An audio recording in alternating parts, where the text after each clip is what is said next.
toute façon, je pense que Rima Hassan, elle est attaquée pour ce qu'elle est et pour ce qu'elle représente, plus que pour ce qu'elle dit. Et le fait qu'il y ait une femme palestinienne qui parle au nom des Palestiniens et qui prenne la défense des Palestiniens et qui surtout dénonce les méfaits d'Israël, qu'elle soit harcelée sur les réseaux, qu'elle soit menacée de mort, de viol, parce que c'est une femme palestinienne. Ce sujet d'échéance de nationalité est mis sur la table aussi pour ces raisons-là. C'est-à-dire qu'une femme blanche n'aurait peut-être pas été menacée de la sorte d'échéance de nationalité. Donc cette menace, c'est une menace raciste et c'est une menace qui cherche à faire taire les voix qui s'élèvent contre le génocide actuellement en Palestine. Oui, bien sûr que je serai là demain pour le 22 mars, pour la manif contre le fascisme, les racistes et leurs relais et leurs idées qui véhiculent en ce moment. Enfin, en ce moment et déjà depuis un bon moment.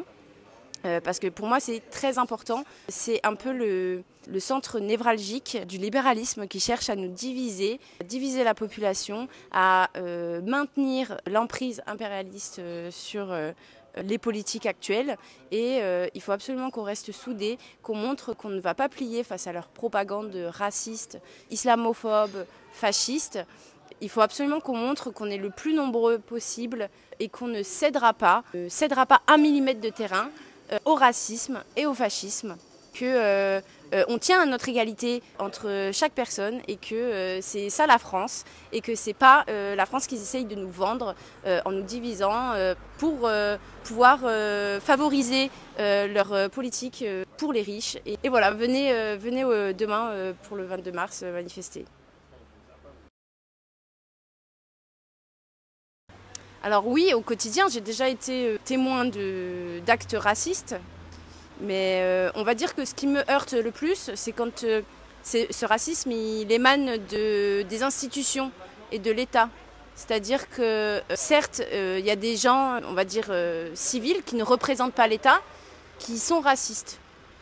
Mais je pense qu'il est d'autant plus dangereux quand ces actes racistes sont légitimés par des policiers, par exemple, ou par des magistrats, ou par des fonctionnaires de l'État et par des responsables politiques, parce qu'en fait, par ces actes, ils légitiment, on va dire, le racisme du quotidien, le racisme qu'on peut vivre dans notre vie de tous les jours. Et je pense qu'il faut s'attaquer au racisme qui émane des figures publiques et des gens qui prennent des paroles politiques et qui représentent aussi dans leurs fonctions l'État, parce que l'État, le racisme n'a pas sa place au sein de l'État. La France ne doit pas être raciste et fasciste et tout ça.